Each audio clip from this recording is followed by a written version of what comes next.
Was how I pretty much discovered my, I hope it's okay to say, spirituality, my sort of holistic view on things. My wife has always leaned that way. I was Joe Science. I was the valedictorian at LACC, as it was called then. It's the Southern California something or other now.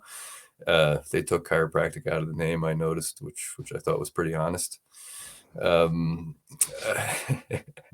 anyway, from the moment I heard it, it filled this like incredible hole in my chest that I was only vaguely aware of, uh, and destroyed my foundation as far as a belief system in science, because I realized that wasn't really a reliable thing to kind of base a foundation on, because science to me became just an attempt to explain what already is, and will always be lagging behind the truth of what is. And, we discover a little piece, like Isaac Newton discovered what he called like a grain of sand on the beach, while this whole ocean lies undiscovered in front of me. So I felt like I got a glimpse of that ocean.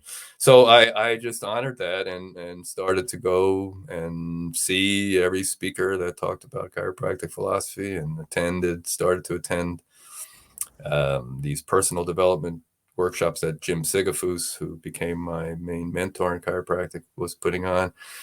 So I just started working on myself a lot and filling myself up with the philosophy. And then about 5 years into that, I started going on these mission trips. First 4 times that chiropractors went to Panama. And I could talk about those for an hour, Ben, but the third time we went, just really briefly, we adjusted like 385,000 people. It was 140 something chiropractors.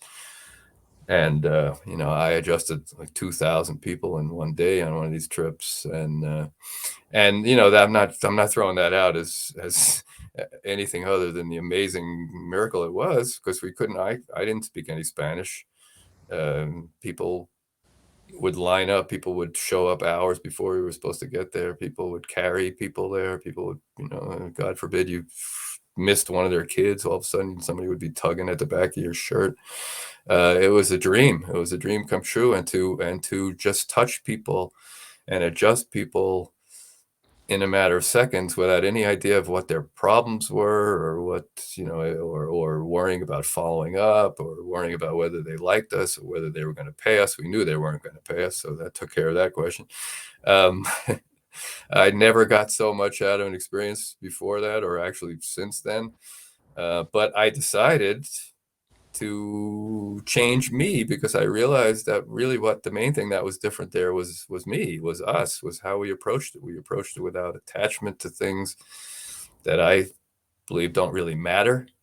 All those things I mentioned, like whether the person likes me or pays me or heals up in front of me, because that's not our job. That's not our responsibility. That's something that's between them and their innate intelligence. If hopefully folks know what that is, that inborn amazing wisdom within all of us, that the purpose of chiropractic is just to free up, just to remove interference from, and allow what's already been beautifully, magnificently designed to express itself.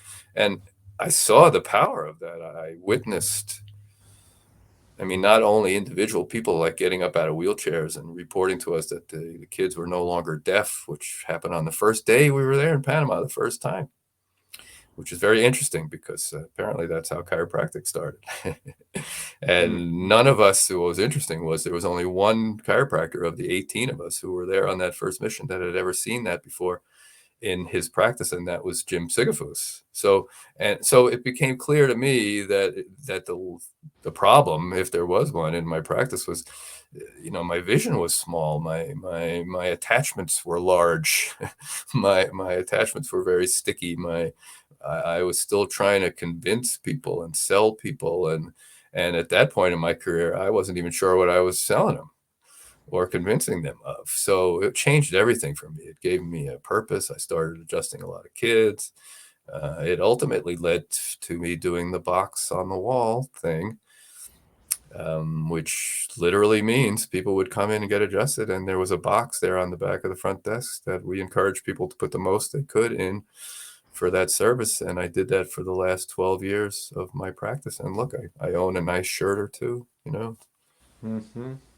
It's it was changed everything when I discovered the principle and ran with it and decided to change myself so I could be more of a vehicle for that principle rather than to try to change the principle to suit me.